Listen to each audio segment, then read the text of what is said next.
దాదాపు 800 రోజుల పోరాటం తర్వాత అమరావతి రైతులకు మహిళలకు ఒక పెద్ద ఉపశమనమే దొరికింది.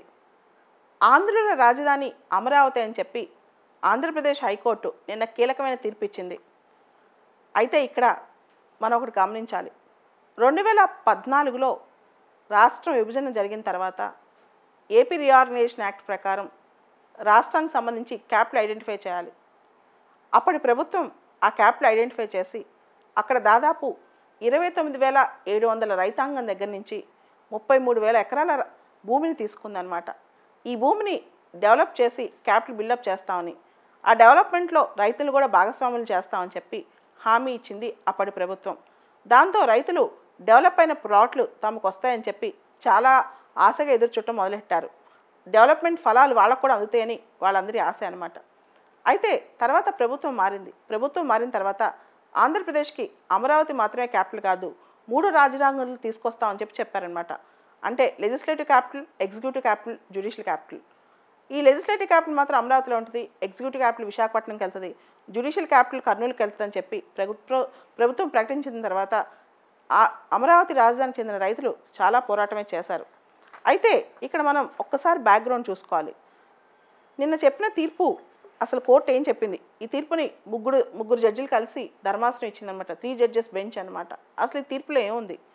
ఏపీ రీఆర్గనైజేషన్ చట్టంలో సెక్షన్ 31D ప్రకారం, సెక్షన్ 31 క్లాజ్ D ప్రకారం కేంద్రము రాజధాని ఐడెంటిఫై చేయడంలో, రాజధాని యొక్క మౌలిక వసతులు డెవలప్ చేయడంలో ఈ రాష్ట్రానికి సహాయపడాలి. ఎందుకంటే హైదరాబాద్ తెలంగాణకు ఉంది, కానీ ఆంధ్రాకు ఒక న్యూ క్యాపిటల్ బిల్డ్ చేయాలి. క్యాపిటల్ బిల్డ్ చేయడానికి అది ఈజీ కాదు. కాబట్టి కేంద్రం రాష్ట్రాలకు సపోర్ట్ చేయాలన్నమాట. అయితే ఈ సెక్షన్ 31Dలో ద న్యూ క్యాపిటల్ అన్నారు. ద న్యూ క్యాపిటల్ అంటే ఒక క్యాపిటల్.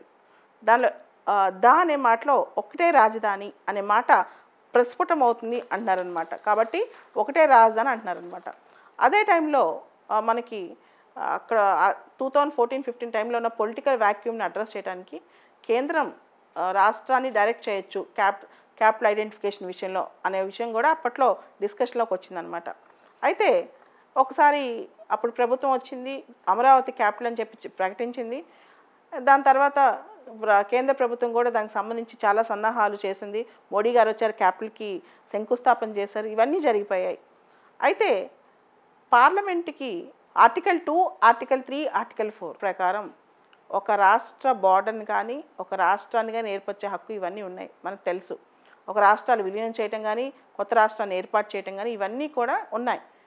దాంతోపాటు పార్లమెంట్ ఏదైనా రాష్ట్రం గురించి చట్టం చేస్తే ఆ పార్లమెంట్ చేసిన చట్టం ఆ రాష్ట్రాల మీద వర్తిస్తుంది అనమాట. ఆర్టికల్ 258 క్లాజ్ 2 ప్రకారం పార్లమెంట్ కనుక రాష్ట్రాలకు సంబంధించిన ఏదైనా విషయం చట్టం చేస్తే, ముఖ్యంగా ఇలాంటి విషయాల్లో, అప్పుడు అది పార్లమెంట్ చేసిన చట్టమే అక్కడ చాలా ఇంపార్టెంట్ అవుతుంది. స్టేట్ దానిపైన లెజిస్లేటివ్ కాంపిటెన్స్ ఉండదన్నమాట ఆర్టికల్ 258 క్లాజ్ 2 ప్రకారం. దాంతోపాటు Mangal Singh versus union of India అనే కేసులో పార్లమెంట్ ఒక స్టేట్ రాజధాని ఐడెంటిఫై చేసినప్పుడు అక్కడ లెజిస్లేచర్, ఎగ్జిక్యూటివ్, జ్యుడిషియరీ ఏ విధంగా పనిచేయాలి, ఎక్కడెక్కడ పనిచేయాలనే విషయంలో పార్లమెంట్ దానికి సంబంధించి supplementary, incidental and consequential provisions legislature bench ఎక్కడ ఏర్పాటు చేయాలి, ఎగ్జిక్యూటివ్ ఎక్కడ ఏర్పాటు చేయాలి, జ్యుడిషియరీ ఎక్కడ ఏర్పాటు చేయాలి, వీటికి సంబంధించి స్టేట్కి సలహాలు, సూచనలు, స్టేట్ని డైరెక్ట్ చేసే బాధ్యత కూడా పార్లమెంట్కే ఉంటుందన్నమాట. ఇంకొక విషయం ఏంటంటే ఇక్కడ మిగతా రీఆర్గనైజేషన్ యాక్ట్లు, ఇంతకుముందు ఛత్తీస్గఢ్ ఉంది, జార్ఖండ్ ఉంది, ఉత్తరాఖండ్ ఉంది, ఇవన్నీ విషయాలు పక్కన పెడితే ఏపీ రీఆర్గనైజేషన్ యాక్ట్ మాత్రం స్పెసిఫిక్గా క్యాపిటల్ గురించి ప్రస్తావిస్తుంది. ద క్యాపిటల్ అని చెప్పి ఏపీ రీఆర్గనైజేషన్ యాక్ట్ మాత్రం స్పెసిఫిక్గా క్యాపిటల్ గురించి ప్రస్తావిస్తుంది. అదేవిధంగా జ్యుడిషియరీ విషయానికి వస్తే, న్యాయ వ్యవస్థ విషయానికి వస్తే, principal bench of operation, high court ఎక్కడి నుంచి ప్రిన్సిపల్ బెంచ్ పెట్టాలనేది ప్రెసిడెంట్ ఆర్డర్ జారీ చేయాలి. అది రాష్ట్ర ప్రభుత్వం చేతిలో ఉండదు, దానికి ప్రెసిడెంట్ ఆర్డర్ జారీ చేయాలన్నమాట.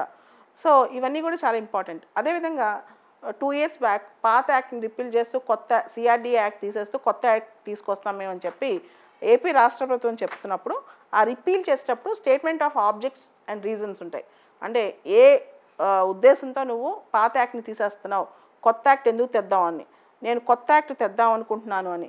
అసలు కోర్టు ఇప్పుడు చెప్పింది, నేను కంటిన్యూస్ మేనమస్ ఇస్తున్నాను, నువ్వు కొత్త యాక్ట్ తెచ్చే అధికారం నీకు లేదు అని చెప్పి, నువ్వు ఈ యాక్ట్ని CRDA యాక్ట్ రిపీల్ చేసి కొత్త యాక్ట్ తెచ్చే అధికారం నీకు లేదని చెప్పి కోర్టు కంటిన్యూస్ మేనమస్ కూడా జారీ చేసిందనమాట. అండ్ దీని తర్వాత 29,700 మంది రైతులకి ప్రామిస్ చేశారు, డెవలప్మెంట్ అగ్రిమెంట్ చేశారు. ఈ development agreement and general power of attorney అంటాం అనమాట. Development agreement come general power of attorney ఈ రైతుల చేత సంతకం చేయించుకుని 3 ఏళ్లలోపు వాళ్ళకి డెవలప్ చేసిన ప్లాట్లు ఇస్తామని చెప్పి ఈ కాంట్రాక్ట్ కాస్త ఇప్పుడు వయోలేట్ అయిపోయింది. జనవరితో ఈ కాంట్రాక్ట్ ఎండ్ అయిపోయింది అనమాట. ఇమీడియట్గా 6 నెలల లోపల క్యాపిటల్ డెవలప్ చేయాలి. 3 నెలల లోపల డెవలప్మెంట్ అగ్రిమెంట్లో ప్రామిస్ చేసినట్టు వీళ్ళకి డెవలప్డ్ ప్లాట్స్ ఇవ్వాలి. 1 నెల రోజుల లోపల ఆ క్యాపిటల్ రీజియన్లో రోడ్స్, డ్రింకింగ్ వాటర్ సప్లై అంతా రెడీ చేయాలి. ఇవన్నీ కూడా హైకోర్టు గవర్నమెంట్ని ఆదేశించిందనమాట. ఖచ్చితంగా దీనికి సుప్రీంకోర్టు వెళ్ళే అధికారం అయితే ఉంది ఈ తీర్పు పైన. అయితే గవర్నమెంట్ కొన్ని ఆప్షన్స్ ఏంటి, ఇప్పుడు గవర్నమెంట్ ఏ విధంగా ఆలోచిస్తుంది, పొలిటికల్ కన్సిడరేషన్స్ చూస్తా, లేకపోతే డెవలప్మెంట్ ఎజెండా చూస్తా, అమరావతి గురించి ఆలోచించుద్దా, ఏ విధంగా గవర్నమెంట్ స్టెప్స్ వేస్తుంది? ఎందుకంటే ఒక్కసారి న్యాయ వ్యవస్థ చట్టంలో ఇరుక్కున్న తర్వాత లిటిగేషన్స్ పెట్టాలంటే ఇరువైపులా చాలా ఈజీ, చాలా క్లాజెస్ దొరుకుతాయి. కాకపోతే ఓవరాల్గా ఆంధ్రప్రదేశ్ అభివృద్ధికి పెద్దపీట వేయాలని కోరుకుందాం.